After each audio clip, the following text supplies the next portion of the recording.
Welcome to the Wait I Know You podcast, season 1, episode 3, the podcast about things you might know, created by the people you might not. My name is Nick Rounds, and I will be your host.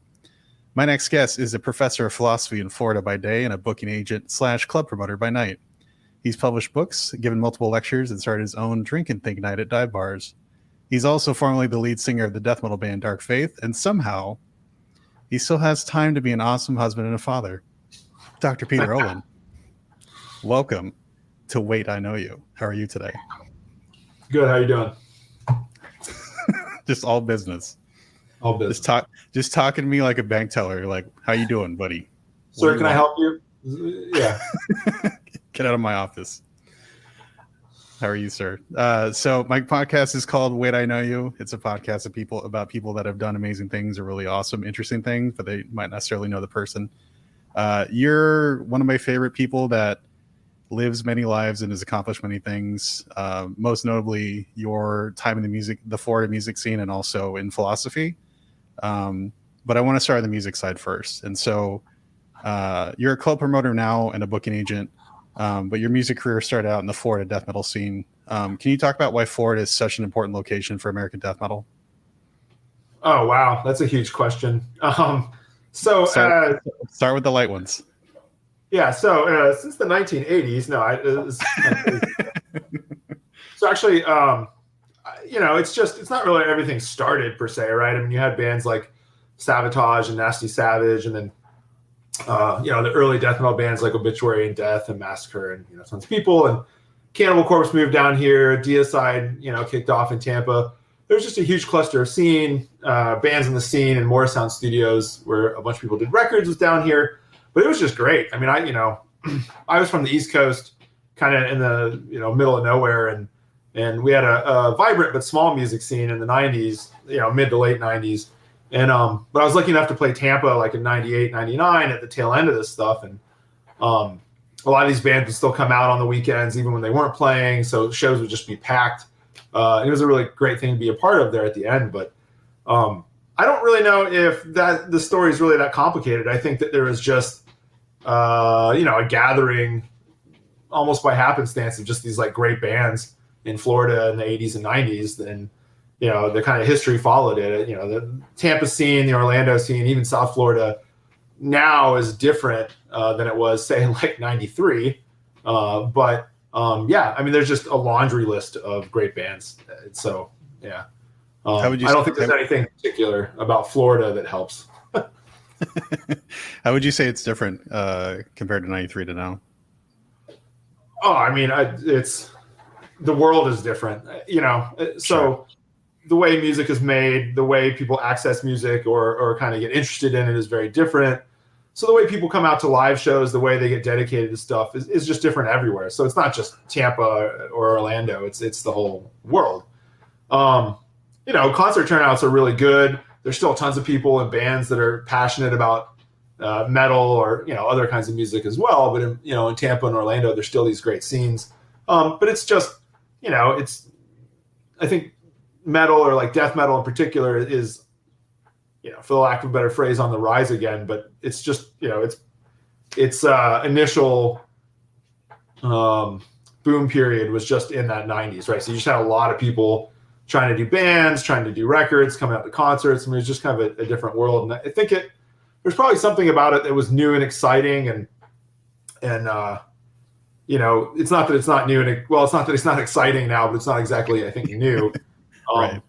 But, you do see that generational shift. Last night I had two bands, a death metal show that was pretty much sold out in Orlando. One band, Frozen Soul, and another band whose name I'm going to horribly butcher, named Sanguisugabog. I'm sure that's wrong, but both really great death metal bands, great bands that take a lot of their influences from the 90s scene, not just Florida, but a lot of bands like Bolt Thrower and Entombed and maybe a bit of Mortician, but a lot of the early Florida scene too, and Deicide and Cannibal Corpse and others. And it was last night was just a great show because both of those bands, as well as some of the openers like Body Box and Vomit Forth and Inoculation, it's that early 90s sound again. So it's coming back, and I think there's an influence or an interest from a bunch of different scenes that are into this stuff. But it's there's just, I think, very understandable reasons why this stuff is kind of different. now. Yeah, that makes sense. Being the lead singer of a death metal band, you have to know and love that genre, because it's not a genre for the faint of heart or the casual listener. What bands really influenced you growing up, and also what bands influenced your band, Dark Faith? Oh wow, yeah, no, I mean, a lot of that, we kind of cut our teeth on that classic Florida scene. So I mean, getting into death was probably one of the first death metal bands I got really into, in kind of the wrong order. So the early records I actually went back and listened to, right? So when Symbolic came out, that was like a huge experience for me. And Cynic, again, another Florida band, but the Focus record was a big deal. But also just hearing Cannibal Corpse and Deicide and Morbid Angel was just, before that, when I was like 11 or 12, I'm listening to Metallica, I'm listening to like Black Flag or the Misfits or something, and then suddenly you hear someone like Slayer and then Cannibal Corpse, and it's just this kind of mind-blowing experience, which I think it's just such an awesome thing, right? Because, in the same sense, when I first heard black metal, I think it was Emperor's album, Anthems to the Welcome at Dusk. It's just this sublime moment where you lack, it's part of it's being young and part of it's, a new genre of music a little bit, but it's this sublime moment where you just lack the categories or the concepts to make sense of it. And it's such a great experience that I think a lot of people have in different ways. But I remember some of the guys in the band and I were listening to the Emperor record, and it was just like, you just didn't have the vocabulary to describe what was going on. It was just like, well, I mean, but it's this great experience that, as you get older, as true with many things, I think you don't have those experiences. But a lot of the early death metal, black metal is what I think was an influence for a lot of us. Carcass, Emperor, some more of the European bands, Amorphous was a big deal, to the point that we covered an Amorphous song on one of our later records. So, Dissection, I guess, was a big influence. So it was good. I mean, everyone in the band kind of listened to different stuff, and it was all over the place. So, when we were younger and angrier, there was a lot of death metal and black metal, I guess, but then people got into like Les Claypool and Oingo Boingo and all kinds of stuff. And it just, you kind of, as you stop being a teenager and narrow-minded, you find, I think, a lot more interesting things.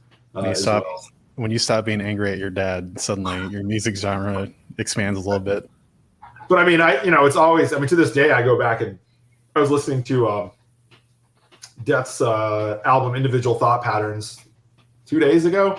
I mean, that classic era, that's not really what you would consider one of the classic records, but like that era of Florida death metal always kind of sticks. And even non-Florida, bands from that era, you look at Bolt Thrower and Entombed and bands like this, it's just, I don't know what it is. I think it's just the kind of music you're used to, but those records just never get old. I can listen to any death record or Cannibal Corpse or Deicide for, it's always this experience where you listen like so once every couple of years, because I wouldn't say I play it regularly, but I'll go back and listen to that Emperor record, and every time I have the same experience where I go, damn, why am I not listening to this all the time? This is amazing. Why do I keep? So of course you can't just listen to the same thing. I spend a lot of time trying to find new bands and not get in that for the lack of a better phrase, like old man rut, where you're like, oh, I'm listening to the same records I was when I was 16. This is a great idea. But something about that, huh? That's the interesting thing about you being a club promoter, and that every time I talk to you, every time I talk to you, you have a new genre of band that you're booking, and it's not just straight up. You're not booking just metal. You're booking. I guess what are some of the like genres that you're typically booking at your shows, and also where are you booking? Well, I do the whole state, right? So I mean, when booking shows, I do. Everything from venues that hold 100 people to a couple thousand. And metal and punk are still my main focus, right? I do a lot of death metal and some different genres of metal, but I do everything from hip hop to pop music to YouTubers to country. I do, paradoxically, a lot of country recently. So I'm kind of just a general promoter. I really kind of look at things, and I was talking to an agent today about how, like, I love death metal. Like, I started off this conversation talking about how the show I had last night was just great. Sitting there watching Frozen Soul especially was just this great experience. And and they killed it, you know. So I don't really get tired of the genre at all, which is, you know, I started listening to death metal when I was probably like 12 or 13, and I'm 39 now, so it's a pretty good run, I think. But you know, I'm booking all this different kinds of stuff. We're doing someone from RuPaul's Drag Race is doing a country show that we're doing next year, which is kind of exciting. And I'm working on a spoken word horror event next year too. I don't know if it's going to happen, but it's something we're looking at. So yeah, I think the diversity of subgenres and interests is just it keeps it interesting, right? Because there's so many bands you love to work with, and there's so much kind of music that you love, but it's also, you know, you book a lot of the same bands for years and years, and you develop these like great relationships. So it's great to do, but it's also, you know, one of the reasons I like music or the music industry is that I can sit here and do, what was it, like a year? I think I talked to you about this at one point, but a year or two ago, I was like, yeah, you know, I don't know much about Congolese rap, you know, like the rap that they do in the Congo. So I lost a day or two going down the rabbit hole of trying to figure out, you know, what kind of hip hop they do in the Congo and what's that's like and what history is behind that and all this kind of stuff. And it's just, you know, it's an endless passion or drive to kind of find this stuff, and it's great. So are there any other genres of music that have really captivated you like that? Well, I mean, the last couple of years, because, you know, listening to you know, whether you want to call it goth or dark wave or post-punk, like that genre, I've always kind of loved the 80s and 90s, like industrial scene. I mean, the kind of, you know, Frontline Assembly and Skinny Puppy and these kind of bands. And then more recently with the revival of not really industrial, but in goth music with post-punk, like with bands like Boot Blacks and Actors and Boy Harsher and things like that. And then kind of working on a festival at that with Mark Paradise, who does this Communion After Dark podcast. I've really been exposed to a lot of that music just in the process of putting the festival together with Mark and just diving into the genre. And I've really been impressed with the work people have been doing in that genre. So that's been pretty refreshing, I think, for the last 3 or 4 years. Speaking of 80s and 90s throwback, you're friends with the saxophone. Well, I wouldn't say friends, but you're friendly with the saxophone player that appeared in the infamous Lost Boys movie. Can you tell me about that event specifically and why it's so awesome? Well, so Tim Cappello is the saxophone player that was in the Lost Boys, and I did pre-COVID. We had some shows and they got canceled because of COVID, and we ended up doing them recently. And I helped him kind of do some stuff out of state as well. And he lives in Florida, or him and his wife just moved down here. But yeah, they were great. It was interesting. He has a really interesting show, and he's, you know, I think he's in his late 60s and he's jacked, which is kind of crazy. He can definitely kick the shit out of me with one arm tied behind his back without breaking a sweat. So, you know, that's scary. But he's probably one of the, if not the nicest people I've ever met in the music industry. Just absurdly nice and accessible to people. And they were really fun shows. And he's had a kind of brilliant career. And he's one of these people that's like what Bruce Campbell would call Bruce Campbell calls it like a working actor, right? But like a blue collar musician, where it's like he's had this brilliant career. People know him from Lost Boys, and he really embraces that, which is, I think, you know, in a sense, admirable. But he also played with Tina Turner for a long time. He was on a couple of Peter Gabriel records. You know, he's just done a million things. So he's had this kind of brilliant career that people just don't talk about. But you know, a lot of his shows that we did were really well attended, and people were, you know, really, I mean, there are a lot of people that have really followed that guy's career and were just stoked to meet him and you know, kind of come out and see him play. So yeah, it was great. He actually, at least post COVID, is touring a lot. So if you get a chance, he's completely worth checking out. And I guess since we're on the topic of like really interesting shows that you're putting on, I think I'm just going to skip to the one I really want to talk to you about. And that's you are hosting, or I guess, you know, promoting a Taylor Swift night. Can you talk about that and what that entails? Well, I'm not hosting it or anything. So there are two women, Katie and Courtney, who work under this name, which I'm also going to butcher, La Petite Fete. And they've been kind of organizing, they're not kind of, they've been organizing a a dance night for a Taylor Swift dance night for a while. I think about 6 months or a year. And through various events, we ended up getting together, and they were kind of looking for someone to help them take it out of Orlando and kind of expand nationally. And I have this experience in the music industry, so after talking to them for a bit, it was like, okay, I can work on booking this. And it kind of goes back to what I was saying before. It's really interesting for me because it's a combination of things, right? It's being able to make other people successful, which I always think is great. And Katie and Courtney are two people who are very passionate about the kind of music they're interested in. It's just kind of supporting them in being successful and doing what they love, right? So it's a very fulfilling thing, I think, to make other people successful. There's a huge crowd for it. It's a kind of great setup, and there's a kind of, aside from all that, it's nice to do different things. It's a kind of problem-solving thing. You go, where should we play in Poughkeepsie? I don't know. It becomes like this thing. So it can be fun, and obviously I'm familiar with pop music, but not really a genre I dabble in a ton.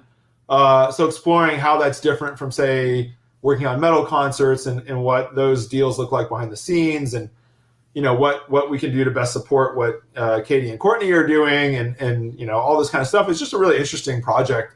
But like I said, there's a great motivation to make other people successful. I think the longer I do this, because you get into the music industry, I think, for a lot of different reasons, depending on the age you are and what you're working on.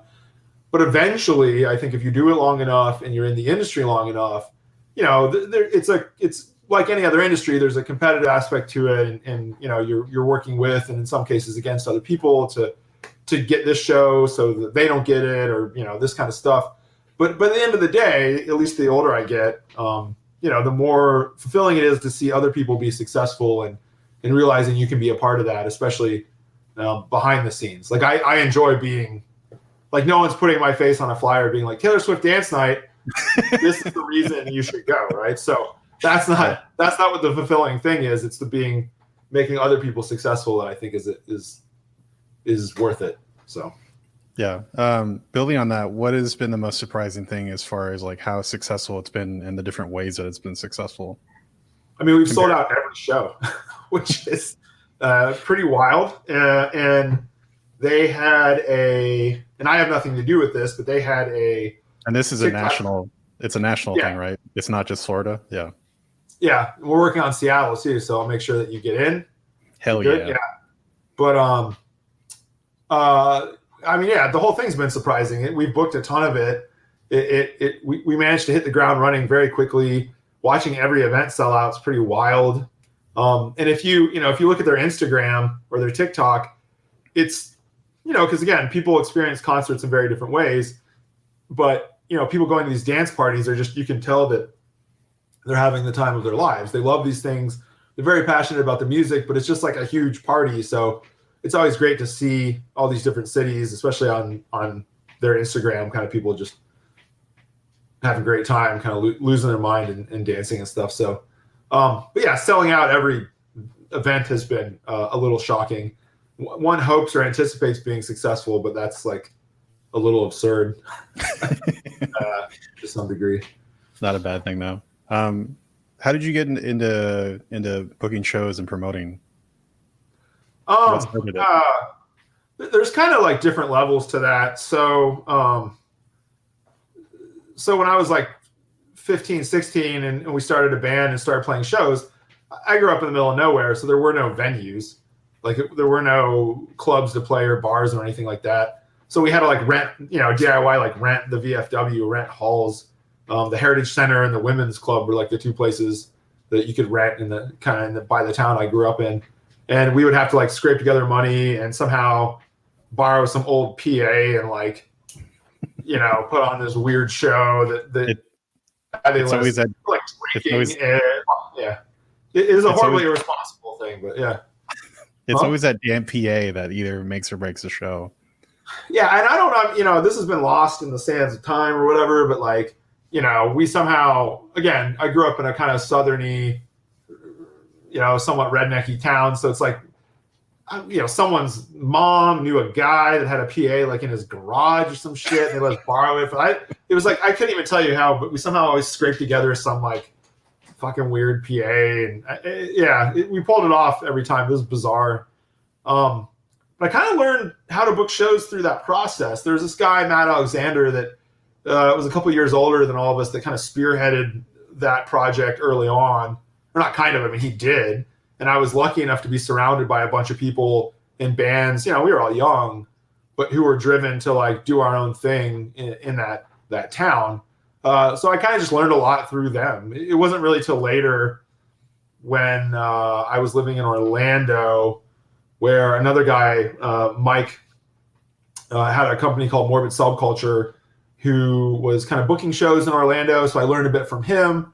And then at one point I moved to Tampa, and Heather, who owns the Brass Mug, or owned the original one and owns the last couple incarnations still, she kind of knew I had moved to town and was like, hey, I need some help booking nationals. Do you want to give this a shot? I don't know what you're doing. And so I kind of stumbled into it. I never woke up and was like, oh, I want to be a promoter. Like that wasn't really the idea.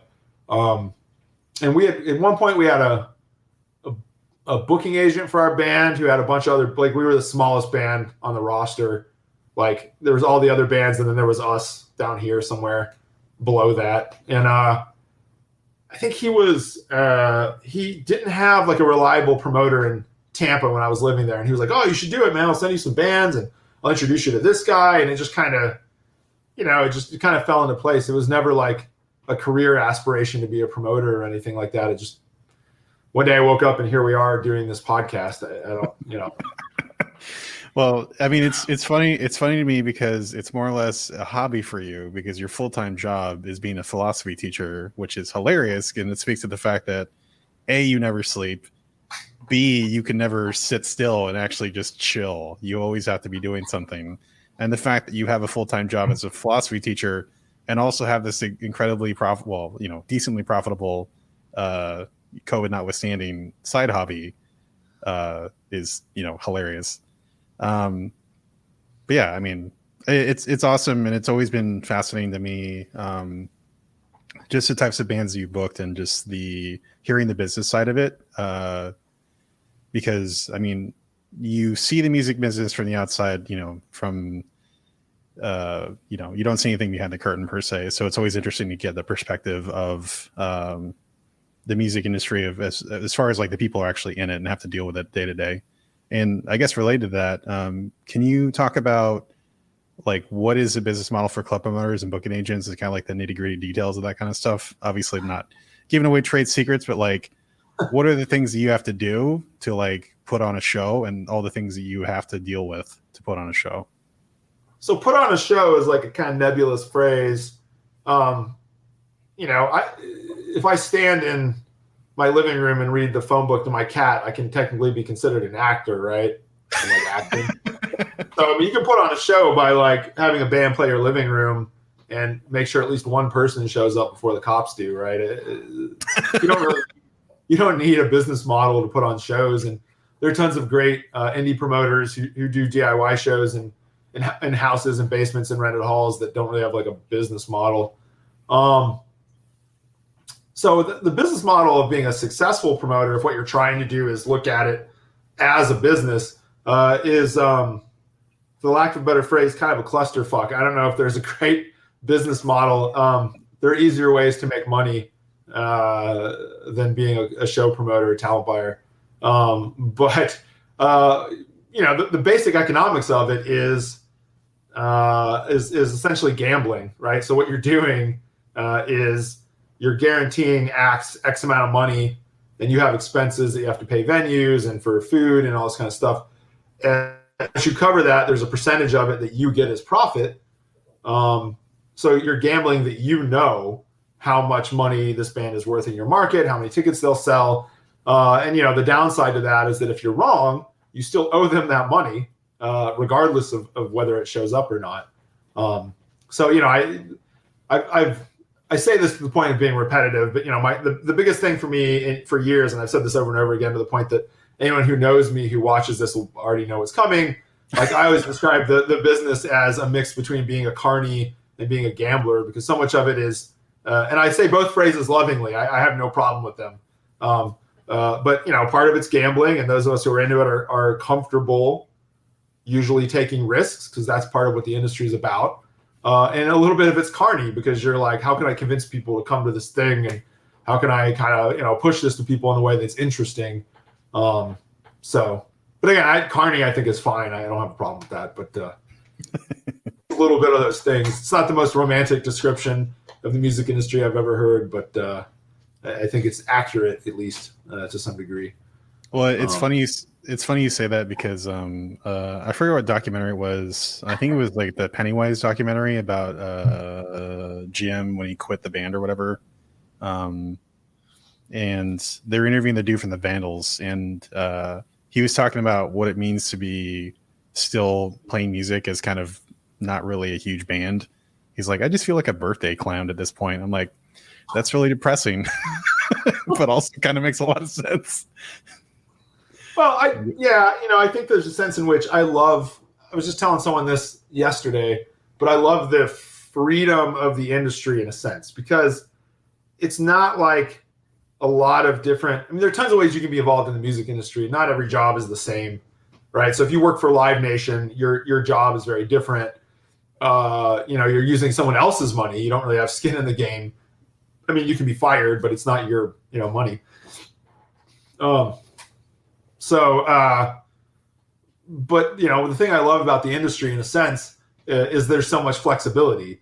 I can wake up and be like, hey, what do I want to do today? What kind of genre do I want to try and work in? And obviously it's much more complicated than that, and it's not that easy, but there's nothing stopping you from going, oh, I really want to try and book country music now. So how does that work? I never ended up doing anything with this, but I spent a while, I think it was at the beginning of COVID, maybe a little before, going, I have no idea how they sell like opera. Like, how does opera market itself? How does that work? And it was, I'm not really interested in booking opera. It's not my thing. I don't want to shock you, but it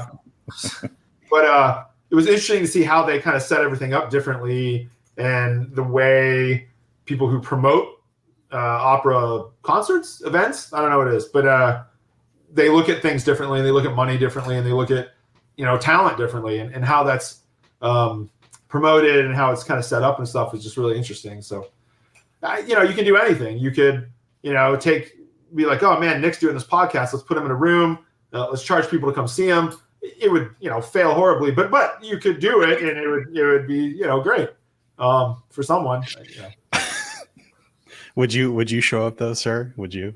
I'd be on a guest list, right? So sure, but it's not helping, right?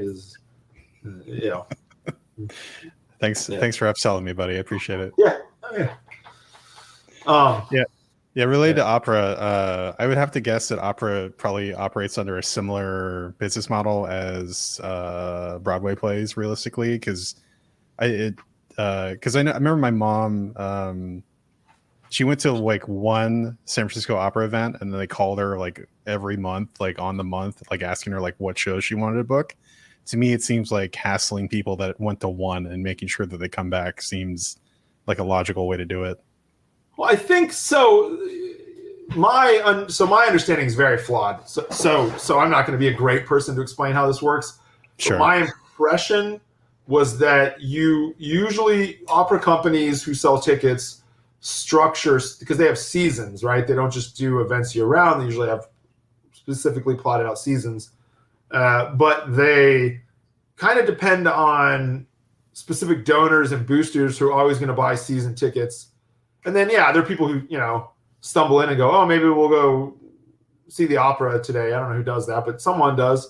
But those aren't really the people paying the bills. It's the more, for the lack of a better phrase, wealthy patrons who are buying season tickets for thousands of dollars that are really keeping the lights on, so to speak. So you're marketing to people in the same way you would a concert, where you're doing it. If I'm booking Cannibal Corpse, I'm not going, ooh, let me focus on the person willing to pay the most expensive price for a ticket, because it's not how you would kind of book a rock concert. But I think for opera, kind of like you've talked to me about before with mobile games, where it's like you're selling to the 1% of people who don't just play it for free, but drop $10K a month in like, extra buy-on. So I think opera is maybe kind of similar, which, opera and classical music, run into this kind of financial problem that I think contemporary music, whether it's hip hop or rock or anything else, don't, which is you can put on a hardcore show or rock show or reggae or hip hop or anything for almost nothing, insofar as you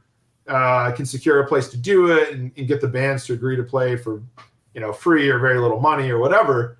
There's not a real financial problem you have, right? Like I was saying before, you can do it at your house. And I guess technically you could do classical music or opera that way, but you don't really see anyone doing that, right? So there's a much more of a financial, I don't know if I call it necessity, but there seems to be a financial element that really drives every aspect of that in ways that, at least when bands are more independent and, younger and starting out, the financial aspect just isn't as relevant. You don't see a lot of DIY classical music people touring or playing house shows or whatever. So, right. Yeah. I'm curious. Obviously, we just can't. Well, we're still in a smoldering pandemic, thanks to COVID. I live in Florida, man. It's been what pandemic? No. Florida, man. Well, related to that, what is the Florida music scene like in 2021 in regard to what shows are really selling well? Yeah, I mean, it's not really any different. People, I think, probably started coming out to concerts here a little sooner than other places. But, I think there are probably there are less local bands than there were.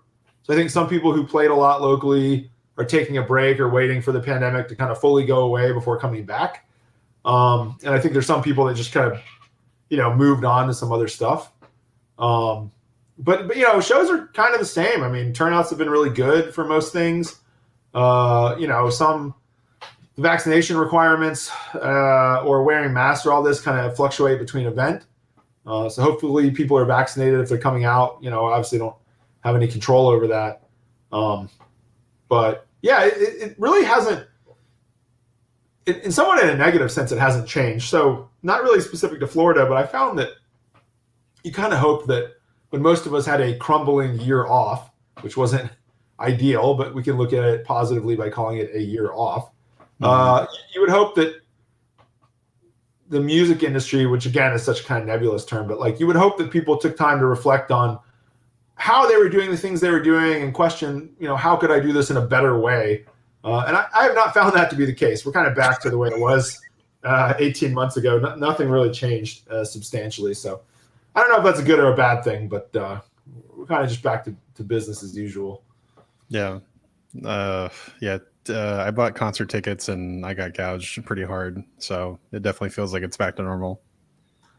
Yeah. I mean, we refund anything that got canceled because of COVID or anything like that. We refunded back in March and things. I haven't really had any tours canceled because of COVID, but I have had some cancellations for various reasons. And we always just refund tickets. Live Nation has their own issues with that, but at least for us, we just refund the tickets because no reason to keep people's money for an event that's not happening. It seems bizarre to me in a sense. But people get angry with you either way. So I had a tour that canceled this week. It had nothing to do with me. The band canceled for some personal reasons, and I refunded everyone's money immediately. And I got angry emails about why is my ticket being refunded.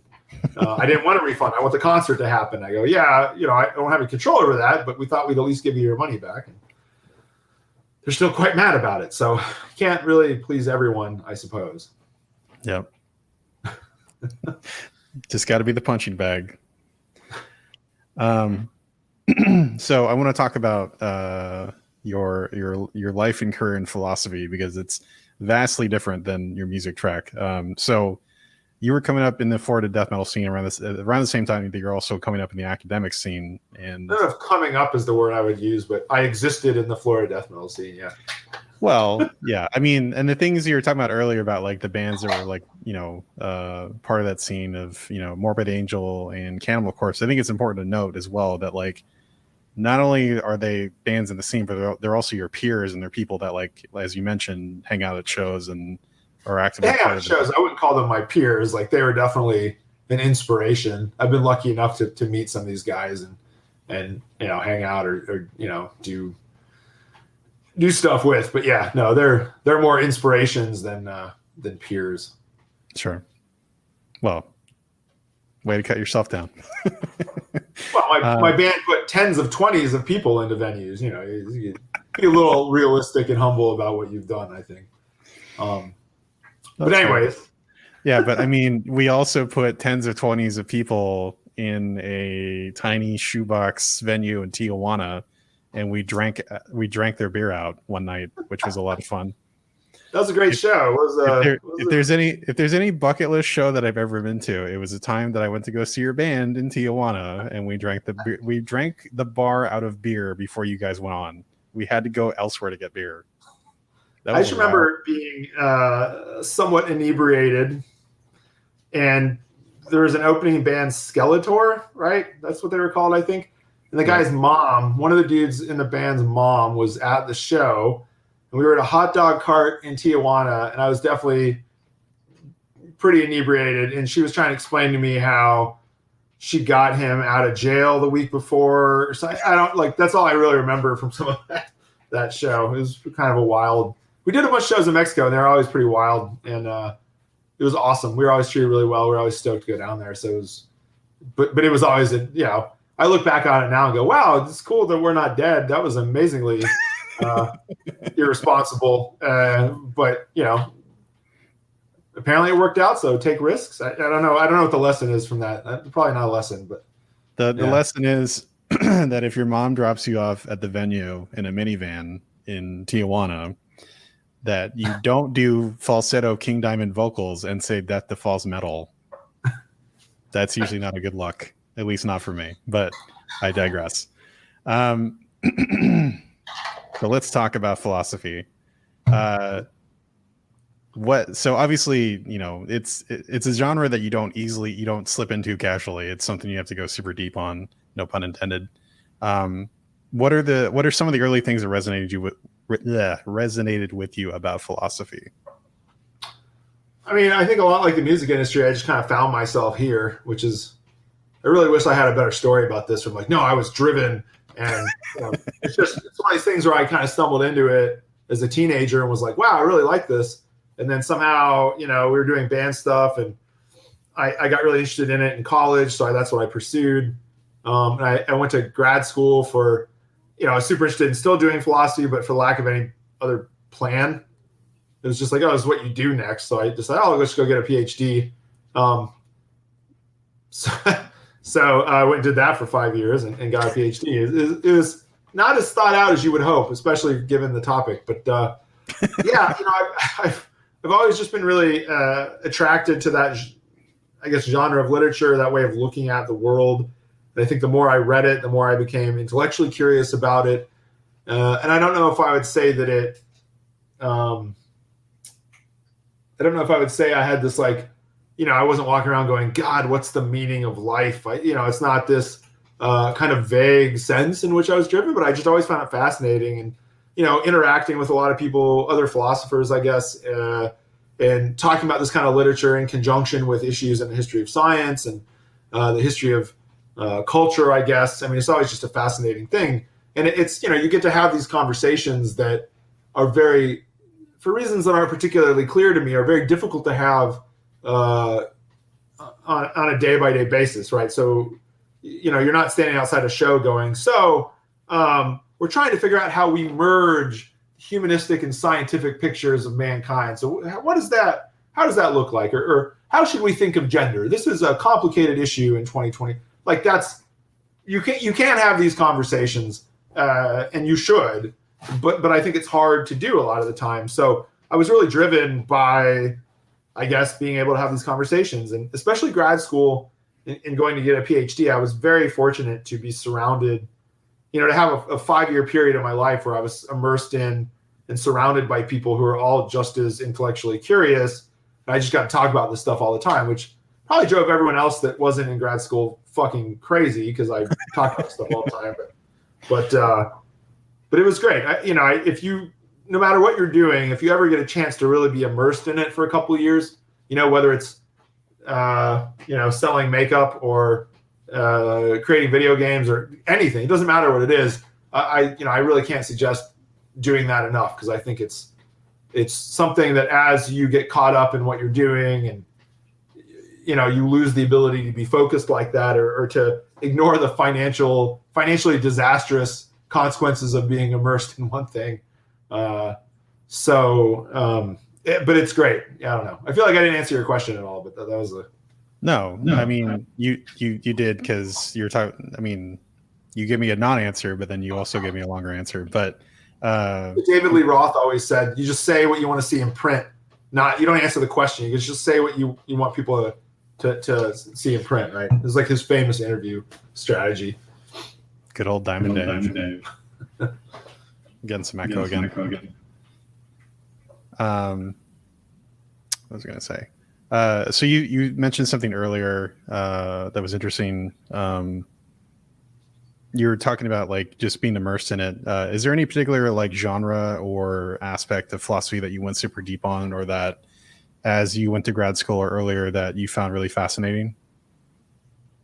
Yeah, I got really interested in the history of philosophy, or how we think about history, or how, there are a lot of ways to kind of talk about this, but how the historical nature of our perception of the world, how that impacts how we think about almost anything, and what it looks like to give a very close historical reconstruction of anything, whether it's philosophy or science or kind of our day-to-day lives. And then that combined with these kind of pressing questions about how we look at the relationship between a kind of scientific description of the world and our human experience of the world, and how you mesh these things, or don't, for the lack of a better term, the kind of inconsistency between what seems to be a scientific description and our actual experiences of things, has always been a fascinating question. So that's really where I focused, writing a PhD and subsequently writing articles and books on stuff, but definitely in a very myopic fashion. And I don't really mean that in a negative sense, but, to write academic philosophy in this time period is to work on really specific problems in really minute ways. And, I always hope that, so like going and reading my book would not be a particularly exhilarating experience for the non-specialist, I think. I've always kind of wanted to write something more general, but I don't know. I don't know if that's my skill set. But yeah, it's, I do it. I do it, or I've done it because I find it fulfilling, which I think is maybe a great personal lesson, but not a great thing for other people. Because once I finish writing something, I'm like done. Like, I don't want to talk about it. I don't really want to go back to it. Like, oh, it went to the publisher. Like, all right, can I never actually think about this again? Because I've been, looking at it for 6 months and I don't want to do it anymore. But of course, that's not how academia works, right? So then you spend the next 5 years talking about the same thing. So it gets a little exhausting, I think, in a sense, but still good. That's the way I feel about games, is like the second I'm actually done with it, I don't want to look at it again. But then there's, again, going back to bands, like if you write Pour Some Sugar on Me and that's your biggest hit, and congratulations, you have to talk about what that song means for the rest of your life. Wow. Yeah. Be careful what kind of music you write. Jesus. Yeah. Well, that's true. Anything. I mean, even, my band was such a minor thing, but for 10 years, you're playing songs you wrote when you were 16. So at some point you're like, oh Christ, like, I don't want to, I don't want to, it's not, you don't want to do it anymore, but it's just like, so it's hard to imagine. Sometimes you think of bands like, Cannibal Corpse, you go, Jesus, they've been playing Hammer Smash Face for, 30 years or something, or 20 something years. Like, it's got to get old a little bit. Play the thing from Ace Ventura again. I want to hear that song. Right. So, which is funny because think about how long some of this stuff is. Even Ace Ventura, people getting into death metal right now have probably never seen that movie. Like, it's such like a dated reference. It's not even true. Yeah, it's very bizarre that was such a big deal at the time. And it was. Like, I remember my friends just being like, oh my God. Because, you didn't see, at least we didn't see in the 90s, like the early 2000s, any representation of underground metal in like popular media, really. So anytime you saw it, it was like crazy. So to see Cannibal Corpse and Ace Ventura was like this mind-blowing thing because it was so front and center. Or what was it? See, was was it L7 was in Serial Mom, I think who it was. Yeah, just stuff like that. Seeing underground bands in popular media was always just like holy shit, this is amazing. But now everything's so accessible now, right? That you can just Google death metal and find the whole history of the movement or whatnot, you know. Yeah, I remember seeing Jim Carrey on the Arsenio Hall show, like imitating death metal vocals. And I think, I'm assuming that he probably had a big reason why they were in that movie. But I never really. I mean, I heard that he was a like death metal fan or a Cannibal Corpse fan, and he wanted them in the movie. But I don't actually know. I don't think I've ever asked anyone in that band how that ended up happening. That's interesting. Yeah, I mean, because where else? I mean, you think about the time period. Like, where else did you see death metal bands in popular media? I can't think of anything off the top of my head. Like Anthrax was in Married with Children for one episode. Not really death metal, but kind of close. Yeah, it's pretty wild. Going back to philosophy and going back to the general, more broad, non-specialist philosophy, being the fact that you are a teacher of philosophy and that you teach all, you've taught all levels of philosophy from, entry level stuff to very specific stuff. But I want to hear the hot takes. Who is the most overrated philosopher and who is the most underrated and why? Who's the most overrated? Well, I mean, I hate Plato. I find it extremely boring, which is not teaching Plato and reading Plato. It's like, pour hot sand in my eyes. I would rather read almost anything than Plato. Something about the dialogue format and something about Plato's writing. I teach it because I feel like I'm somewhat obligated to do so. Like if you're taking an intro to philosophy class, it seems like you should at least read something by Plato in the beginning with Socrates in it, so you can say you did it. I don't know. Plato was just never particularly interesting. His ideas, to me at least, are not particularly inspiring. There's some people who wax, and just gush all over how much his writing is amazing, but it doesn't click. So I don't know. Underrated is hard. There's like a ton of underrated people. The answer to that in a sense is that I don't think it's specific people. So the history of philosophy, to the surprise of no one, I think, has been generally co-opted by like dead white guys, right? So if you go up until very recently, and this is still kind of the norm, if you go into like Barnes and Noble, not that anyone does that anymore, but if you did, if you go to Amazon and type in history of philosophy, chances are you would find, a book that's going to give you a history going from like Plato or people just before Plato up to Nietzsche or maybe Sartre, right? Or Foucault maybe. But it's all like, dead white guys. So, I don't know if I'd say there was any one philosopher who's underrated, but I would say that a lot of people in marginalized communities who were doing really good philosophy got absolutely fucking ignored. And that's particularly frustrating. Susan Langer is one American female philosopher who's phenomenal. But really, I've done some work on this woman, Grace de Laguna, who had this like brilliant career and wrote just like this amazing stuff. She did a great book. She published with her husband early on, wrote all these articles that touched on, like she kind of predicted certain advances in thinking about human psychology and development and evolutionary pictures. And she wrote on such an absurd variety of things and touched on so many different aspects of philosophy and intellectual issues, and has just been buried in the passing of time, So that kind of stuff's frustrating. I don't know. I mean, there's just so many people that are underrated that you could do an entire podcast just on that. And I think there are podcasts on this, right? The history of philosophy without any gaps or whatever the guy tries to like kind of put this through. But yeah, I mean, I think that's kind of the answer is that, there's some sense in which knowing the potted history, it's been accepted by a lot of people up until now is important because you can know what this like distorted image is. But it's like there's so many brilliant thinkers that have been overlooked because that for the longest time was the focus, which is kind of absurd, right? That people bought this image of what philosophy is as this like oddly canonized, like, well, yes, the most brilliant ideas were these like 20 people, and it's a little absurd that it was ever given any place of influence. But thankfully, I mean, a lot of work in philosophy now. I mean, philosophy is such a diverse thing that practice that people work on all kinds of stuff. But there's a ton of work now to unearth or highlight a lot of these people who got buried essentially by that really canonical Western picture. So it's been great. But yeah, Grace de Laguna, if I was forced to pick like specific people vis-a-vis my interests, like Grace de Laguna and Susan Langer are probably the two who I think are horribly underrated. Just don't read Plato. Go do something better with your time.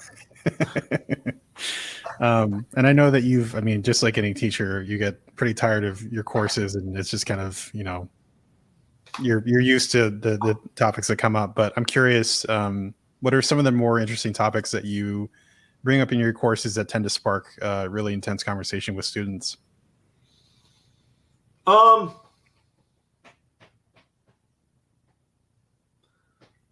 Well, I mean, so I wouldn't say I find these personally compelling, but the things that students seem to find interesting in like lower level courses, like more generalized topics, whether God exists or whether there are arguments for God's existence is kind of always a thing.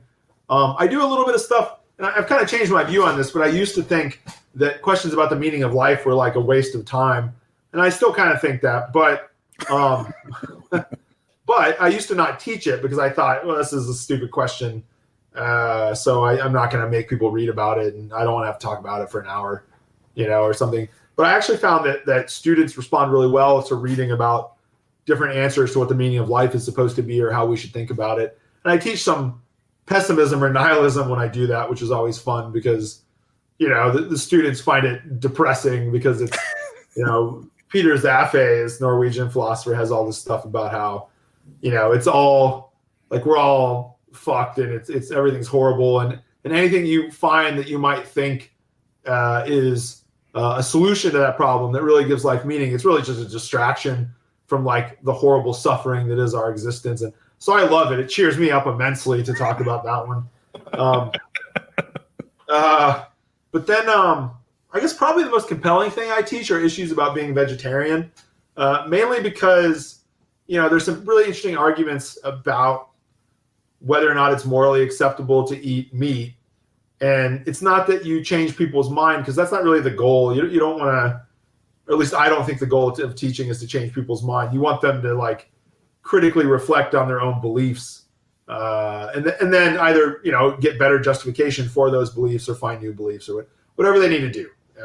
I'm not particularly concerned about what their actual beliefs are.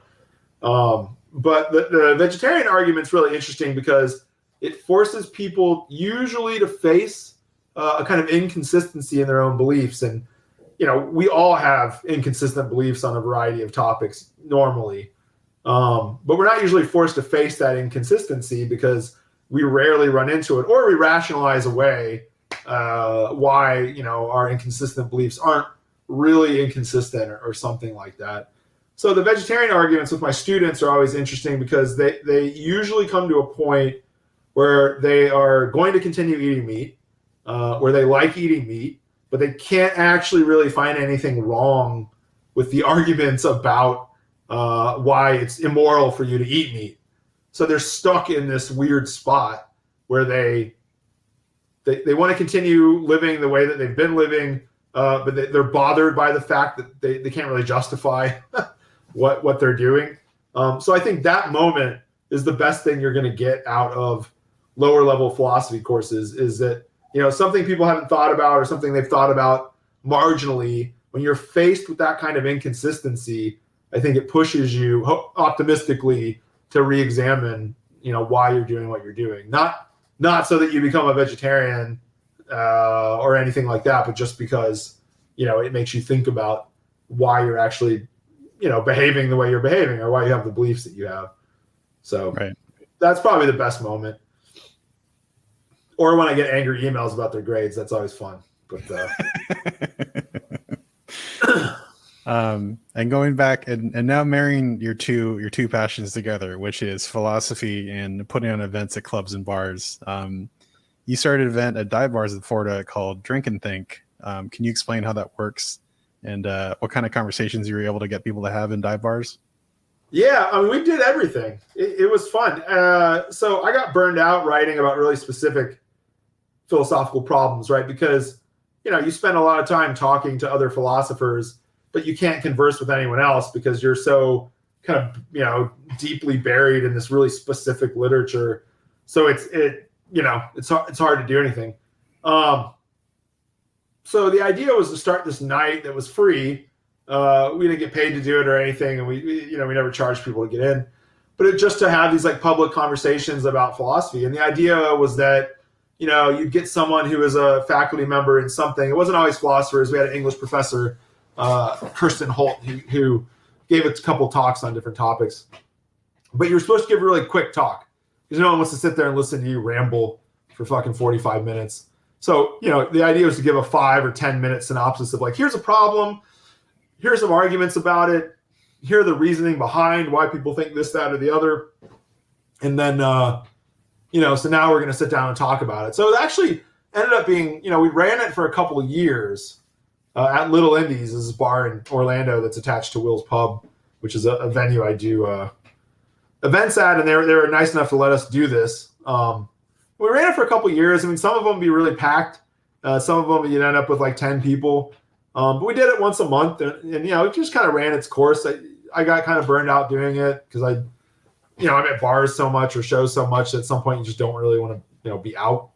And attendance kind of leveled off at 10 or 15 people each time, which is totally fine. But, you get kind of burned out, and we didn't really put any, it's not that we didn't put any effort into it, but we didn't spend time like promoting it.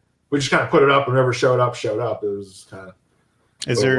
Is there any particular night that like really seemed to like the crowd was like super into it, or at least you just had some really interesting conversations kind of flying back and forth?